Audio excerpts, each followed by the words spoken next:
Welcome to Business World, Healthcare and Wellbeing. My name is Harbinder Narula. Now, in the world rife of fad diets and trendy workout regimes, it can be overwhelming for a layman to make educated choice between healthier lifestyles. There are, however, those who aim to decode diets and put an end to formulaic fitness. Now, this is exactly where Dr. Siddhant Bhargava, ketogenic diet specialist, celebrity nutritionist, and a co-founder of Food Darzi, gains an upper hand. Having completed his MBBS in Mumbai, Siddhant proceeded to co-found Food Darzi, a health and nutrition company that prepares customized meals based on individual dietary requirements coupled with fitness goals. Dr. Siddhant Bhargava is also certified personal and STOT Pilates trainer. His fitness credentials from the Indian Fitness and Aerobics Institute add to an already unique skill set. His first ever stint with fitness came after he was diagnosed with an autoimmune condition at a young age. Back then, Siddhant experienced weight gain as a side effect of his treatment. This young go-getter, instead of getting disheartened, he embraced this discouragement and channeled it towards bettering his lifestyle choices. Now, Siddhant offers consultation and his client lists include names like Alia Bhatt, Katrina Kaif, Sara Ali Khan, Sonam Kapoor, Pariniti Chopra, Subrata Roy, Amit Saad, Zaira Wasim, Rohit Roy, the Sonakshi Sinha, the list can just go on and on. I welcome you, Siddhant, and I'm telling you, I'm really jealous of you. Thank you so much, Harbinder, for having me here. I think the introduction is far superior to the actual work that I've been doing. So, no, I'm just kidding. Thank you for this warm welcome. And I'm really excited to be here and have this conversation with you. Right. So, Siddhant, I'm going to begin with you telling us a little bit about your journey from being diagnosed with autoimmune disorder to being a doctor, now being a fitness and nutrition coach to celebrities. In many of us, there is a trigger that turns into a catalyst that makes us do what we do today. What was it in your case? So, what I genuinely believe is that I was a firm believer of life is very short. Okay. This changed in my college years, or maybe this changed a couple of years ago. So I genuinely believe that life is very long till life starts. And once life starts, life is really short. So as a college student, I was always my dad is a doctor, my granddad's a doctor. Uh, there's this lineage of ear, nose, throat surgeons where they've written the books that we've studied in MBBS. So that was the dream, right? The dream was to take over and the dream was to become a doctor. And I think I did everything right because up until school, up until 12th, I got into a government hospital in Mumbai. My rank was up there. Everything seemed fine. Now, what's that happening was that in college, I started losing a little interest in medicine, just a little bit, because what I started realizing was that my dad has managed to give me this lifestyle at the age of 45.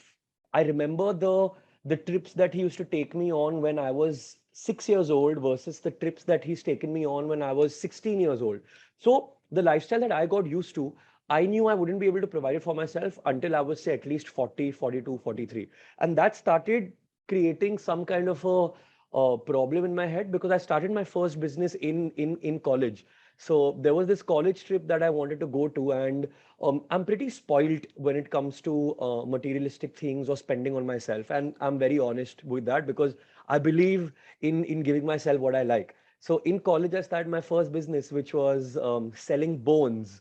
So I identified a loop or a gap in college where people who had close connections with their seniors always got their bones, like the bone set, the skeleton that you have to study from for cheap, but the ones who didn't manage to. So I started collecting bone sets from the interiors of Maharashtra, which costed me about 1,500 bucks. And started selling them to the kids in Mumbai, which I would be able to sell for 5,000, 6,000, 7,000 rupees. So that was my first business, and I loved the taste of it because I realized that you can do so much more with just, not being conventional. Uh, That was a thought in my head, but then I still didn't have like an outlet because my dad wasn't really happy and my mom was terrified because once she opened the cupboard and she saw the cupboard was filled with bones. So they weren't really too overjoyed with the concept, but I was like, okay, I like the fact that earning money gives me happiness. Now, what happened was somewhere in the final year of my MBBS, I got diagnosed with something known as SLE or lupus. So it's an autoimmune disorder. It's basically the father of all autoimmune disorders where you don't really know what's happening. Now, that played a very pivotal role in my life because I had to rebuild myself all over again. Now, it sounds a little dramatic, but if you log on to my social media ever, you'd realize what that did because I turned into a very odd looking human being. And for a 20-year-old kid, I basically got all my confidence stripped away. So, apart from all the joint pains and like every time I breathed, there was pain because I had costochondritis, liver inflammations, etc., etc. I lost all my hair. I lost a lot of color, and that ruined my confidence a lot because I couldn't look myself in the mirror. I couldn't go out. So I was in my room 6 months of just doing things which were not very appropriate for a 20-year-old. So that was like a low in my life.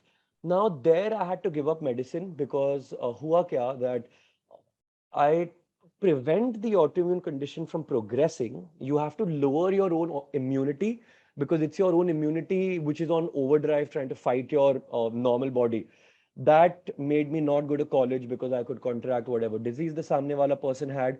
And basically, that was the turning point because I was at this party. We thought of a stupid idea of delivering meals to people's houses, but that eventually culminated into what food there is today. So I believe in being at the right place at the right time. It wasn't like I'm a genius. It's not like I'm super intelligent or like I have a wonderful business acumen. I just believe that I'm always at the right place at the right time, and that's how Food Derzi started. And then that was 5 years ago, 5.5 years ago, and then there's never been any looking back. Awesome. Awesome. That's very inspiring because, very few of us get to live a life that we really feel that we should be doing what we want to do. So, congratulations for building what you have already built.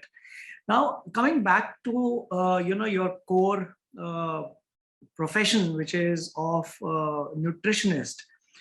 Now, what I really want to ask you is that there has been the diets have been stereotyped. So, if somebody goes to a dietitian and they get a nutrition consultation and they get a diet chart, etc., then it gets shared with other people, thinking that hey, this is what needs to be done for losing weight. And traditionally, that's how it has been done. And now there is a thought process which I feel that you believe in is also that every body needs to have a customized way in which a nutrition needs to be managed. So can you share your thoughts as to why this happens? So essentially, if I have to be very honest with you, it might even work because losing weight or like see most people in India when they take a diet plan it's to lose weight. Like that's the majority. It might actually even work because losing weight is just a function of creating a calorie deficit. And supposing you're 75 kgs, for example, and I'm 100 kgs, and I wanted to lose weight. So the dietitian gave me a very strict diet and gave me 1200 calories. Now, fortunately or unfortunately, the 1200 calories will work for you too. So it's not rocket science. The tough part about losing weight or about following a diet is following the diet, not prescribing a diet, not jotting down pointers. It's actually following a diet. So nutritionist's job now. Earlier, people didn't have the information. Now even Google can give you a diet to lose weight. So now a nutritionist's job is more about the person, about the relationship, about getting your message across, about getting you to follow the diet rather than just prescribing one to you. And that's what I try to do on my social media as well, where I don't like people with agendas because people with agendas are always trying to sell you something. And I believe they're not selling you something which has too much value. So a person who comes and tells you that you must follow exactly this and this is customized to the T only for you, I don't believe in that because it's going to help another person also. The only thing that needs to be considered is his allergies or his medical conditions, which again, if I have to be very honest with you, two people with no medical conditions can literally be following the same diet. सो बात तो वो रही नहीं जब हम customise nutrition की बात करते हैं. हाँ, 60-year-old female weighing 75 kgs versus a 40-year-old male weighing 120 kgs, yes, they're going to have different diets. Yes, there's going to be a different approach. Yes, there's going to be a different rate of weight loss. These are the parts that need to be customized. But people trying to sell you that this will not work for you because it's not made for you is somewhere in the gray, because it might just. So yeah, again, it's a place where people are always trying to sell you things, and this is going to continue because everybody needs to make their money. But an honest opinion would be that yes, there is room for customization, but yes, at times people overdwell on the word customization. Got it. So how did Food Darzi come along? What made you come up with this idea of customized food? Uh, I'll give you a short, funny story first. We were two boys. I think we were 21 years old or 20 years old. We were just sitting at a party. We were quite tipsy, if I have to be honest. And we were really into gymming at that point in time. And we were kids. So both of us come from, and this is one of my co-founders now. His name is Devaj. So both of us come from vegetarian households. And we kept cribbing about the fact that our moms don't allow us to cook non-veg food at home. And we needed the protein, right? So we came up with this genius idea that let's create a delivery service that delivers non-veg food to vegetarian households. Kitna maza aega. And eventually we met two smarter individuals and we decided that this idea is pretty shitty. And then we came up with Food Darzi. So the realization was that there is a gap between a dietitian or a nutritionist prescribing a diet and between a person actually following it. Because if she tells you so and so, you need to go back, get the ingredients, cook for it, make sure that it's according to measurements. Because the biggest um, the biggest reason why people don't end up losing weight in spite of having a diet is because their quantities don't match what was supposed to be in the diet. So wahan pe we identified the gap and we realized that a lot of people might be interested in it, and that's how we started Food Darzi. So the idea is very simple. You connect your own nutritionist with a client who comes to you, send that diet to the kitchen. The kitchen can then make that exact food, and then you deliver these meals fresh every day to that person. So you're giving him macro counted, calorie counted meals. You're making sure that they're tasty and do not taste like diet food, because there's no need to. If you're counting everything and if you're accounting for everything, the food can actually taste pretty tasty. And then you need to make sure that it happens every single day, because becoming healthy is not just about a singular meal. It's about doing this over and over again till you're actually healthy. So that's how the concept of Food Darji came about. So, Sid, there's a lot of emphasis on nutrition, diet these days. But give me an honest answer. Just following a diet or a nutrition, can it do wonders, or is it a part of a larger lifestyle that a person needs to It's manage? part of a larger lifestyle for sure. Because a person who only believes in following diets and then not following diets and then following diets and then not following diets, one traumatizes himself or herself because it's tough. And I've been a victim of this too, where it's called yo-yo dieting, where you keep moving up and down and up and down and up and down. And honestly, it works for certain people with very blessed genetics. It might work for them in the long run also, but for most people, it just lands them becoming like that in the long run, because you lose a lot of muscle. Your maybe your mental self-control when you're on the diet is okay, but then what about when you're not on the diet? You completely let loose. So I don't think it's very sustainable. You need to come up with a diet which is a mix of healthy and unhealthy, which you can do on an every single day basis. And when you really need to tweak something, that's the time when your strength or your mental stability comes in the picture, that ab meko ye karna hai. But apart from that, there has to be some staple, which the way I call it is, it needs to have 80% healthy foods and 20% fun foods. And that is something which is sustainable. And you should be okay with being a little bit above what you want to be in terms of your weight, because at least you're at peace mentally. And then when you're gearing up for something, of course, change it. And of course, there'll be the other spectrum where people end up being on diets their entire life. These are prime athletes, or these are people who are completely type A personalities and they just want to be at it, and good for them. But the 80-20 rule has always worked for most people. And I myself am trying to get into that habit of doing that 80-20 rule. Got it. So I believe you're a big believer of keto diet. Is that true? Used to be, Okay. that my introduction needs to be edited clearly, but I used to be, because that was my first baby, right? Okay. When I started Food Darzi, it was purely a ketogenic diet company. At that time, keto had just come to India. We were the first proponents of it. I found my happy place in promoting the ketogenic diet because I strongly believed in the diet. Now, as I'm older and I have more perspective, I still am a believer of the ketogenic diet, but I clearly understand its pros and its cons both. So I love the diet. I think it does wonders, but it can do wonders only for certain people because most people can't end up following it. And I understand that now. Who does it work for? It works for anybody who can stay that disciplined because you end up cutting out a lot when you're on keto. Like imagine your life without carbs. For most people, it's unimaginable. Now on keto, yeah, you have replacements. You can make your rotis out of almond flour. You can make rice out of cauliflower, but they're all pseudo carbs, right? So the problem with keto realistically is just the craving for carbs, and that is something we've conditioned ourselves to have over these years, because as children we were fed chocolates when we did something good, as children we were fed chocolates when we wanted something, as children we were fed chocolates if we were crying. So we're conditioned to like carbs, and only a strong-minded person who can control that craving can actually do keto. Another person who can do keto is somebody who really needs it, like kids with epilepsy, for example, are put on ketogenic diets. A lot of pre-diabetics, a lot of diabetics are put on super low carb diets. So उनके लिए काम कर जाएगा, but on the whole, most people don't end up following it through. They don't end up seeing it through, and that's a problem. So, there are various diets that are there. There's vegetarian diet, there's keto diet, there's vegan now, and there is Atkins.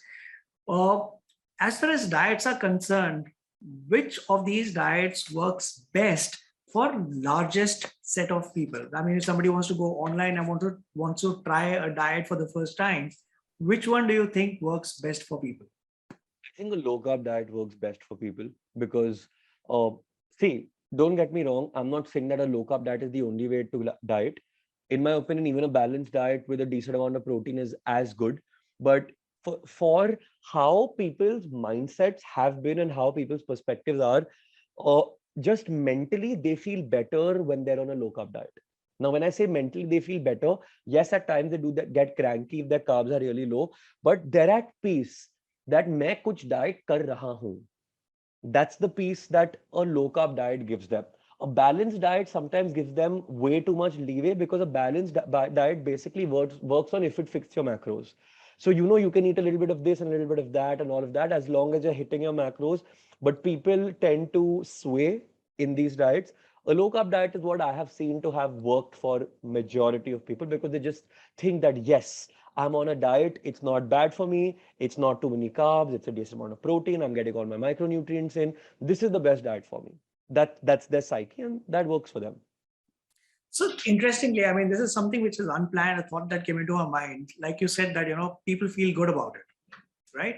And do you think that this mental feeling actually contributes to outcomes, or is it? Oh, definitely. Only a person who wants to diet can diet. A person who needs to diet, a person who's forced to diet cannot diet. Only a person who wants to diet can diet. So, And is intermittent fasting good? yeah, I mean, intermittent fasting is not a diet. Intermittent fasting is purely a personal choice because the benefits of intermittent fasting that people claim basically 19-20 का फर्क पड़ता है. It's not whoa because chalo, I'll give you an example. People think they lose a lot of weight when they're doing IF.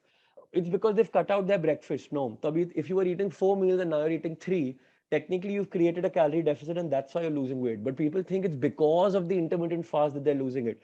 In a way, yes, because it allowed them to cut out a meal, but it boils down to a calorie deficit. But intermittent fasting works for a lot of people based on the kind of schedules we have. Like I intermittent fast forever.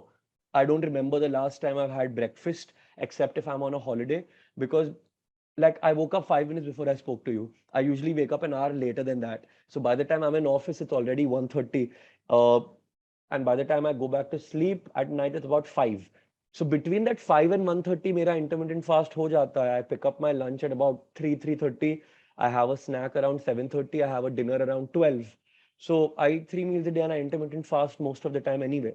So it's a very personal preference, and if it works for you, it works for you. But it's not magical. So does it not? So a lot of people say that when you do intermittent fasting, you allow your system to digest the food, etc. And all that is myth.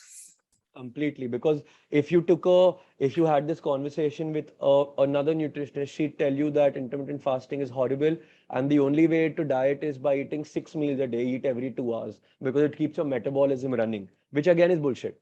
So basically, again, it comes back to the same point. It's all about agendas. The diet that you are selling is what you will propagate. And those concepts is what you'll keep talking about and talking about. And once you've spoken about something at length forever, you start believing in it, and then there's no turning back. So it's important for at least a person in my space where I'm educating about like 4-5 lakh people to be able to adapt to new research and to be able to go back on my word if my word doesn't hold true anymore. So yes, there have been times like 3-4 years ago, my concepts on nutrition or my concepts on fitness, on health were different. And now they're different because I'm older, I'm more mature, I've spoken to more people, and I've read more research papers. Got it. Now you're talking about impacting people. So I've started following you on Instagram, and I observe that a lot of reels that you are putting out are sharing useful information. Hmm. So how has your journey been on changing the consumer mindset about the way of healthy eating? Oh, it's a tough question because I don't know, frankly. The thing with social media is that you don't really know if you're making an impact to all the people that you're speaking to. Yes, you definitely make an impact to a few people, but not to all. So I do get a lot of messages, I do get a lot of emails where people claim that, after what I've educated them about, they're making healthier choices, they're making smarter decisions. Um, they've probably gained weight, lost weight, reversed their pre-diabetic conditions, things like that. But you take all of this with a pinch of salt because you never know if it's true.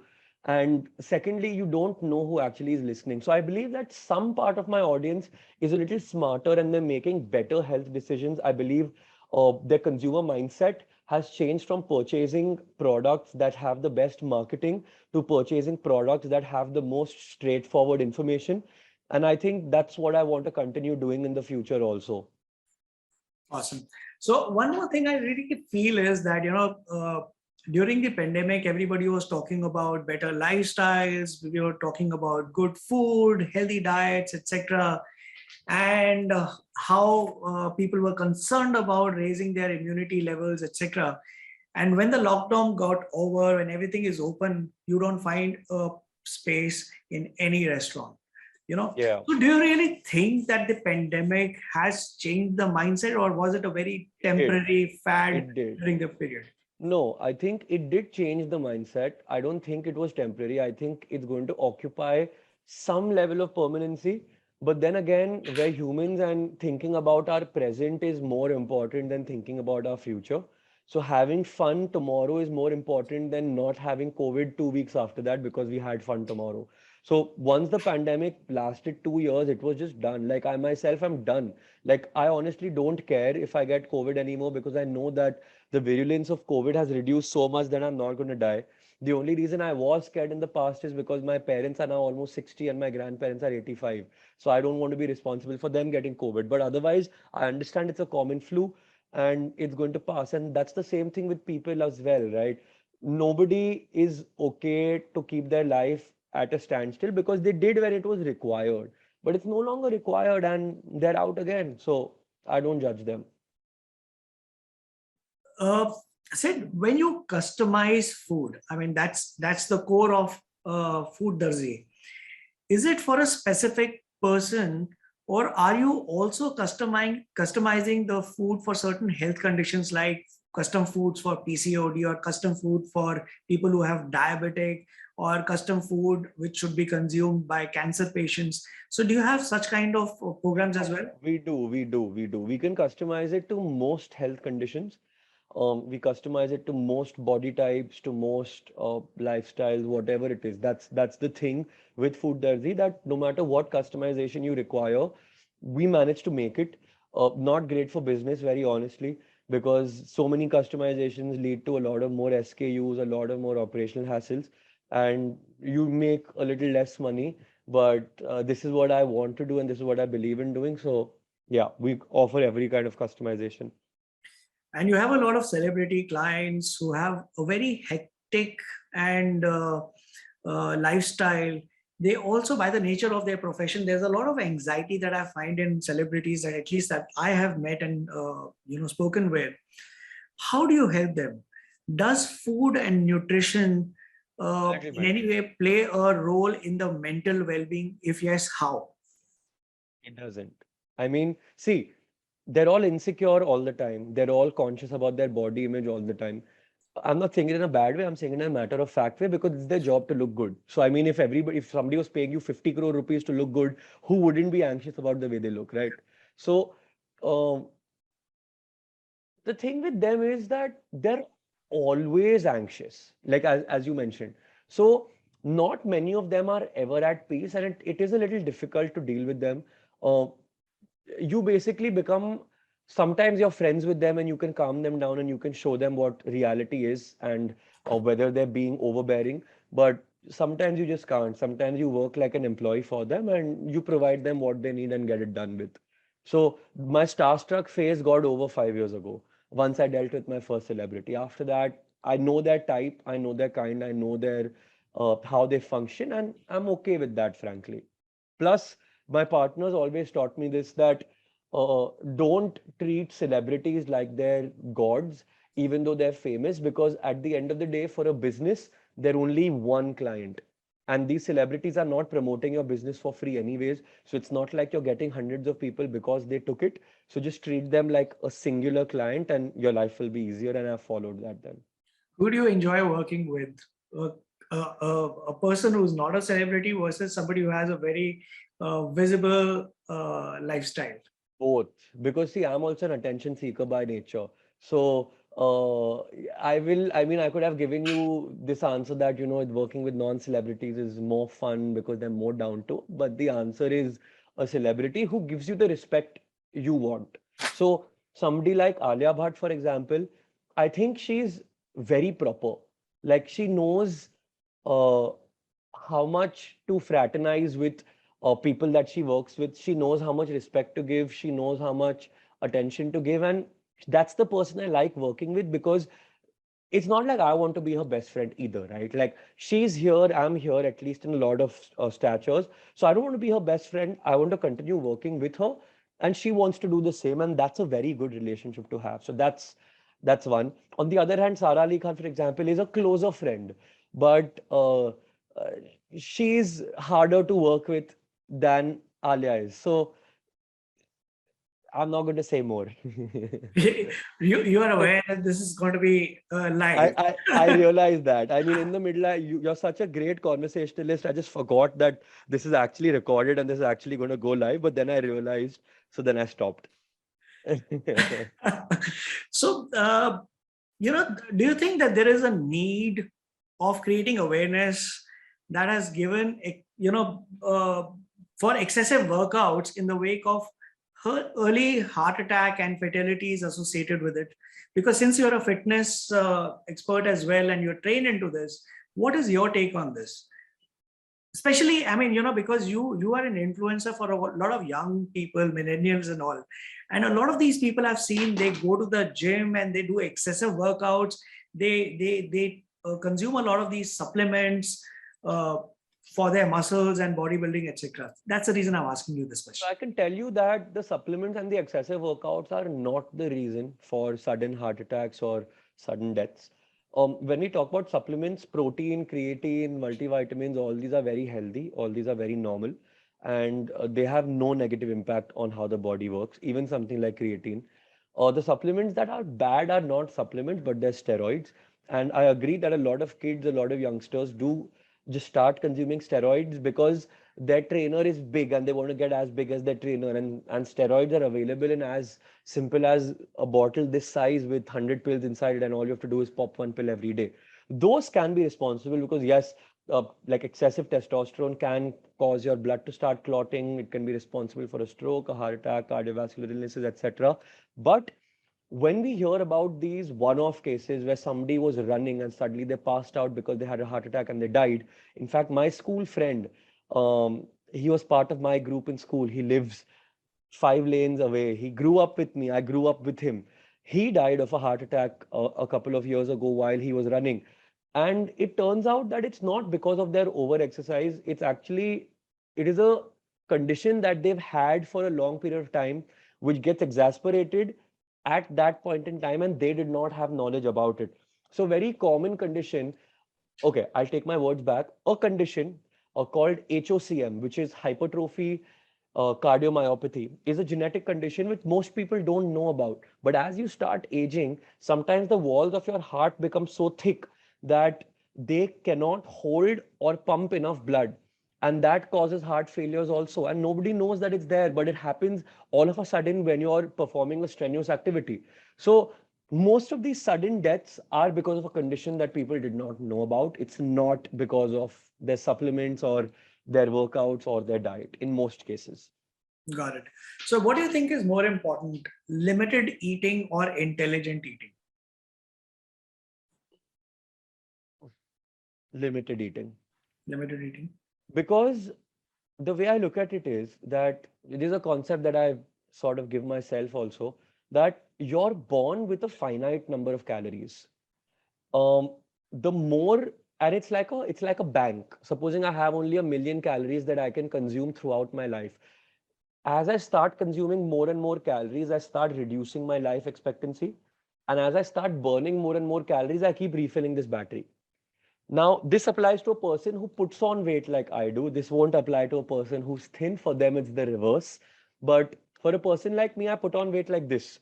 So for me, limited eating is the way my life is going to be, because the moment I don't eat limited, I know I will not be able to exercise 7 days of the week. And I know 3 days of the week I will go out and eat. And over there, in fact, I'm sorry, I don't know why I stretch this so much. Intelligent eating is limited eating. Okay. If you So eat intelligently, is the only way you can eat limited. Otherwise, तुम सब खाओगे. Like a person who loves food can't stop at one piece, right? right, right. So it's more of mindfulness that you have to create. Mindfulness, 100% mindful eating. I don't like using the word mindful eating because, again, it's an overused concept. Uh, Every single person who wants to showcase to the world that they're not just a conventional dietitian or nutritional will say a mindful eating expert. So I hate that word, but yes, that's the correct word.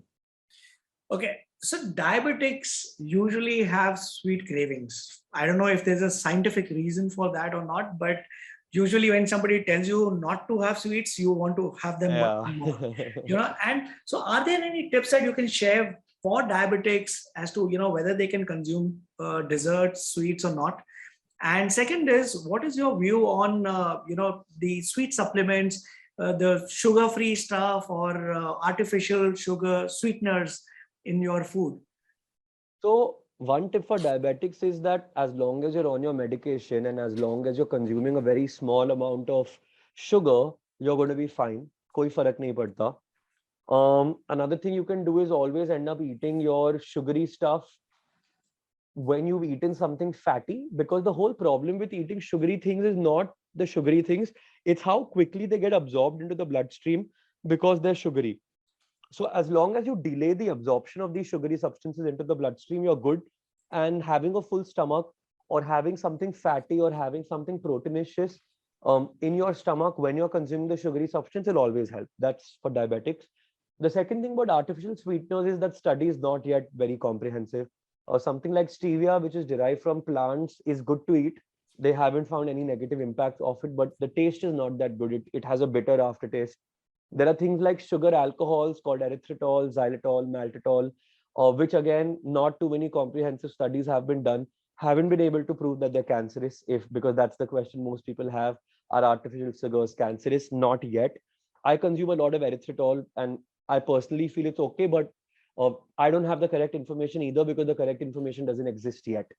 Apart from that, things like saccharin and acesulfame potassium, acesulfame sodium, the ones which are commonly present in your colas, have some kind of effect, like they cause gastric distresses. Some of them have been linked to cancer, but again, far-fetched studies, the quantities that we're consuming them in don't really matter.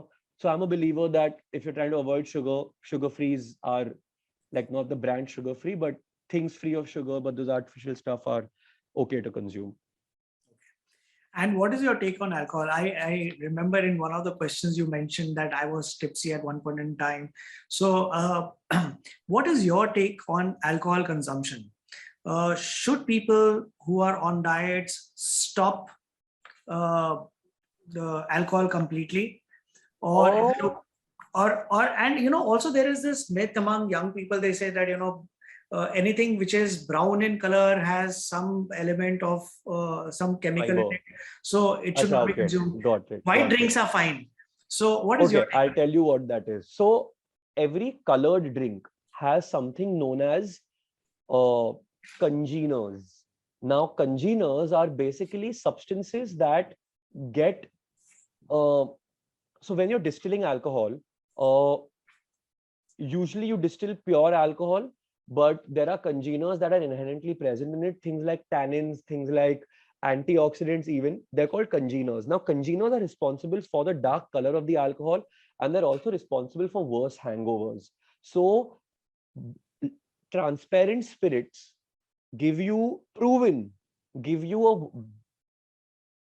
a colored spirit will give you a worse hangover as compared to a transparent spirit. Always. Whiskey, dark rum, or even wine is always going to give you a worse hangover compared to white rum, gin, vodka, or even tequila. Now, I'll tell you where the thing flips. Most people start their journey of drinking with vodka. Most young kids have had vodka first, and most bad experiences happen when you don't know your own capacity, and most bad experiences happen with vodka because you've had too much. So people have associated bad hangovers with tequila and vodka. Bad hangovers, first of all, are always a function of the amount of alcohol you've had. A hangover is essentially dehydration. The amount of dehydration is based on the amount of alcohol you had. But yes, whiskey will give you a worse hangover for the same amount of alcohol that you had if it was vodka. So yeah, that's my take. But I'm a whiskey person through and through. Like I love the drink, and I don't know what drink you drink. I don't know if you're allowed to talk about it, I'm, but I'm I'm a whiskey drinker like you. yeah, like that's the only drink I've ever had. That's the only drink I ever have. I don't like cocktails. I don't like if I don't get whiskey, I won't drink essentially. So Right. So it's either whiskey for me or well-made coffee for me. So I do something called 200 uh, coffees. So, anyways, what kind of health-related habits do you think should be followed for people to ensure better immunity? Since we have now experienced that your immunity matters. So very simple. It's two or three things is what you need to follow. One, you need to eat because people who starve, people who don't drink enough water, people who are dehydrated, people who are undernourished will always have a bad immunity. Part two, don't overeat because people who overeat, if they're obese, they draw attention to other lifestyle conditions, which again reduces their immunity. So you want to be in the center, which is tough to do. It's easier said than done, but you want to try and being in the center. You want to exercise 4 to 5 times a week. You want to sleep about 7 to 8 hours a day. You want to consume antioxidants, which like berries. You want to consume anti-inflammatory like ginger, garlic. So you want to basically यार सच सच बोलूं तो कुछ नहीं करना है.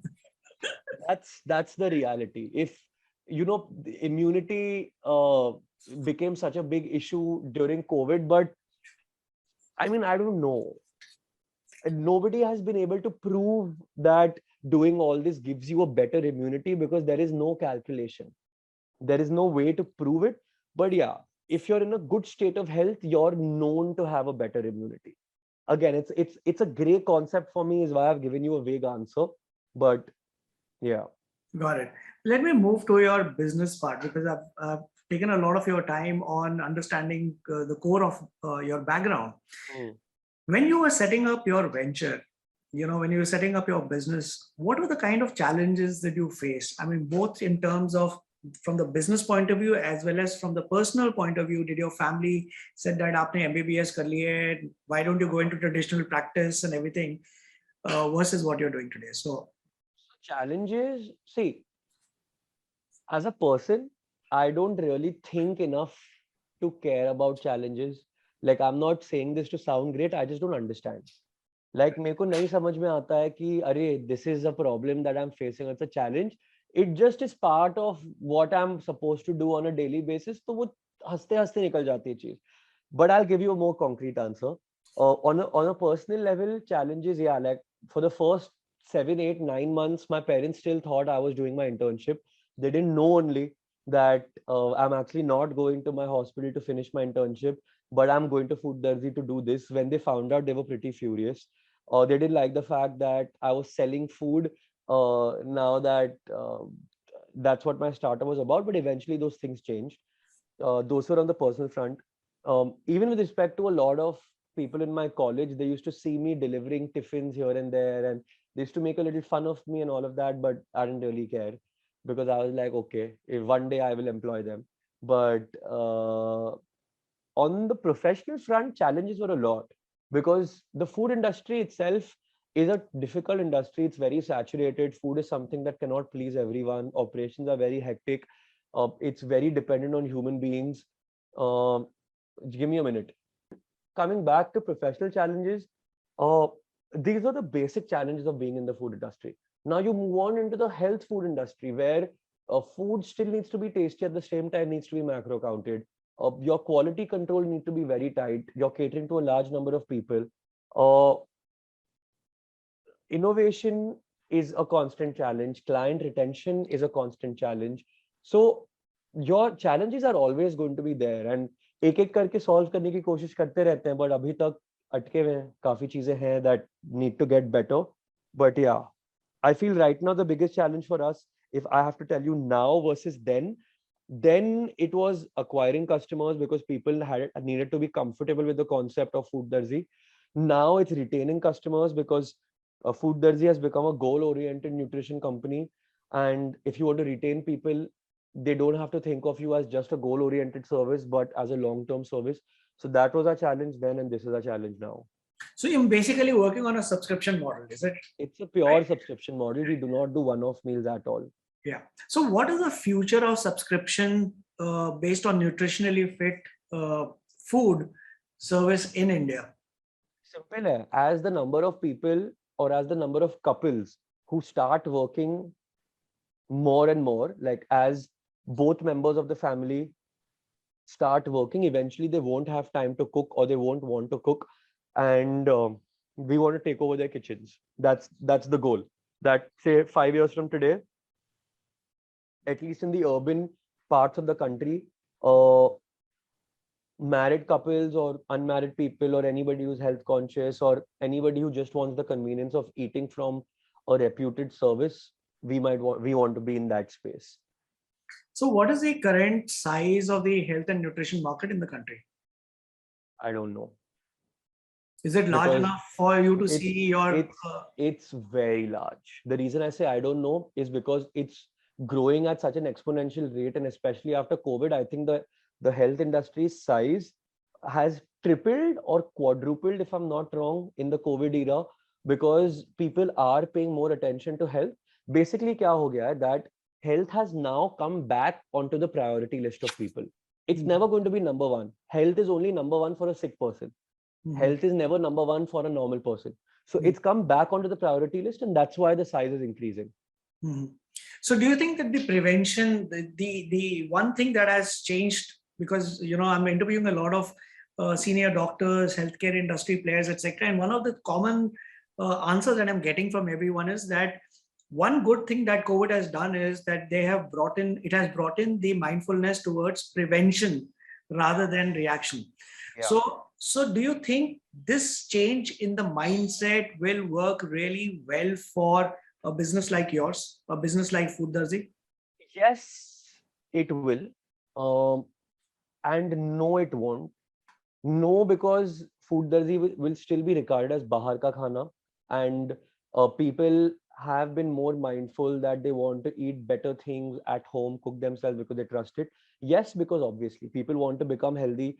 People are finally associating their food and their dietary habits with falling ill, because this was the first time where people were told that your medicine is your immunity and your immunity can only be built if you eat right.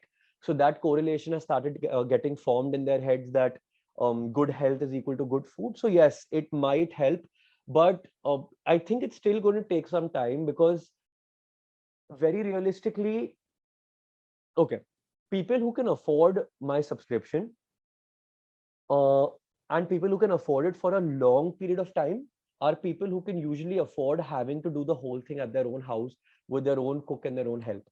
And people who are budgeting for my subscription are not going to be budgeting for this for a long period of time. They'll only do it for a short period of time when they want to lose their weight or when they have a goal in their mind. So this is the juncture at which I'm stuck, where uh, should the prices go down or should the prices go up? Because if they go up, you can then cater to the rich and the wealthy and make it completely niche. And if the prices go down, you can probably cater to people who are budgeting for this, but there are pros and cons to both. So how are you differentiating yourself, or how are you differentiating what you do at Food Darzi from anyone else who's into a similar business? Nobody has a full stack service like ours. There are a lot of people who do one-off calorie counted meals. There are a lot of consultation nutritionist clinics in India, etc. Nobody bridges everything together. That's why we're different. Like there are a lot of services. In fact, uh, two services that are stemmed from Food Darzi, where our ex-workers have gone out and started the exact same things, but they don't have a full stack service because it's difficult to manage. My company has 500 employees. 500 employees is a very large number of people to manage for a company of my size. And we didn't want it to be this way, but this is how the industry is. And not everybody's cut out to have so much human resource to manage. So full stack solution only we are doing, the rest are taking parts and parcels of it. So, Sid, you are present in 8 cities right now, right?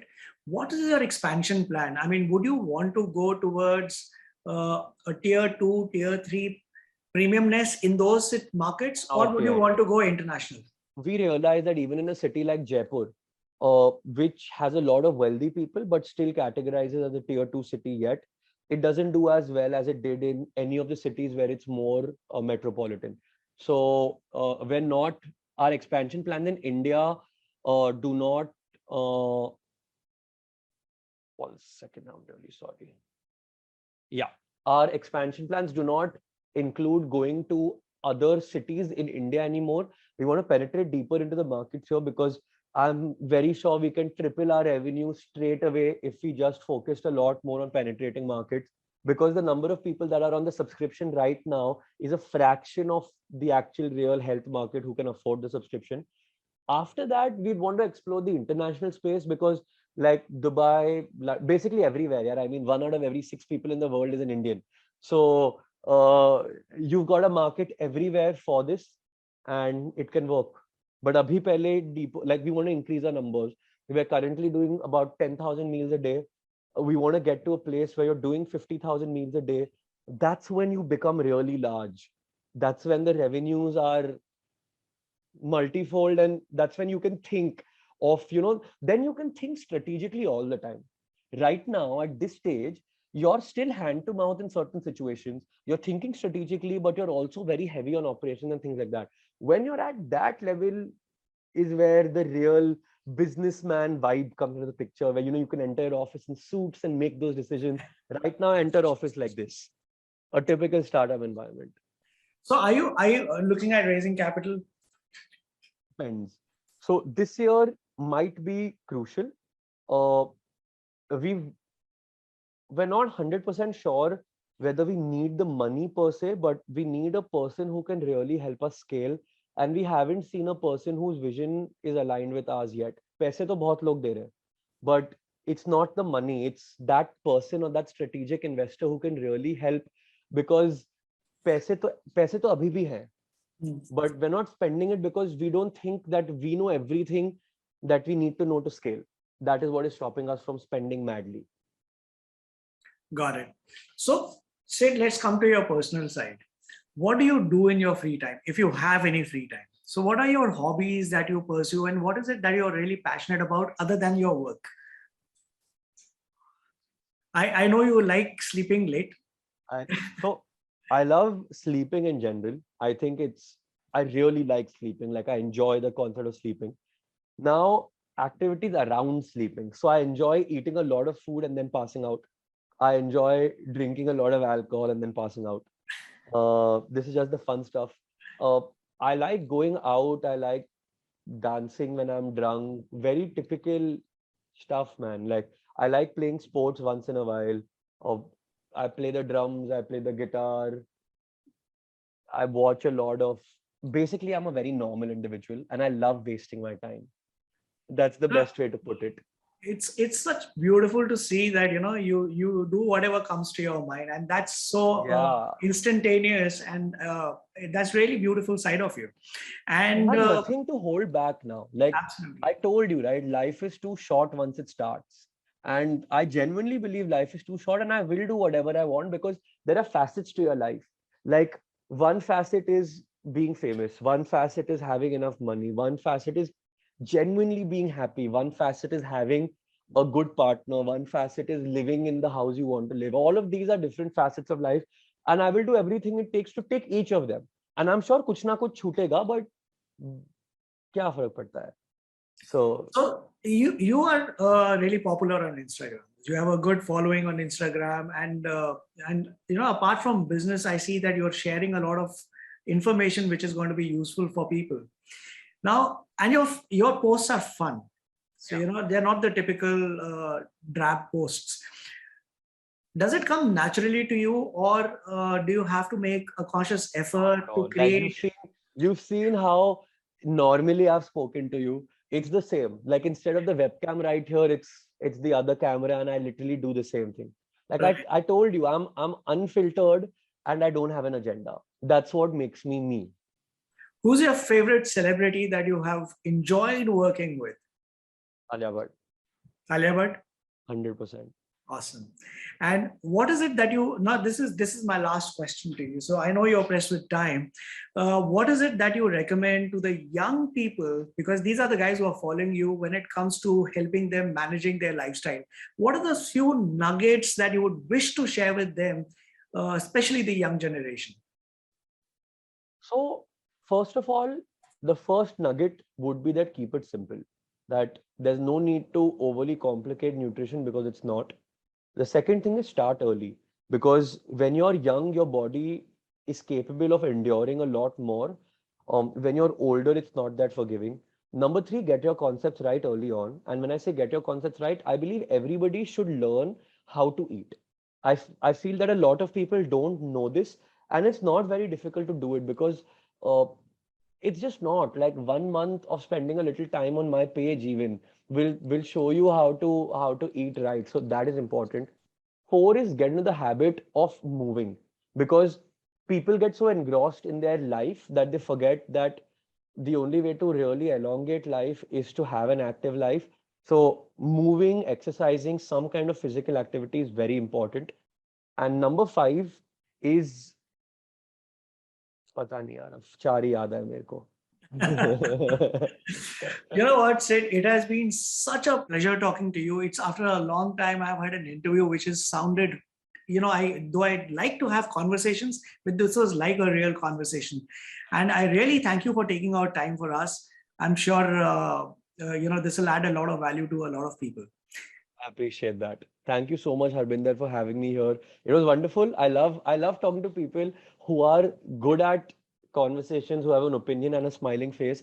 Because even though we were across a screen, it didn't feel that way. It actually felt that I have concentrated at you throughout the interview, and that's a rarity because I have like a small, tiny attention span. But this was fun, and I'm glad we did this. And I hope to see you soon. Absolutely.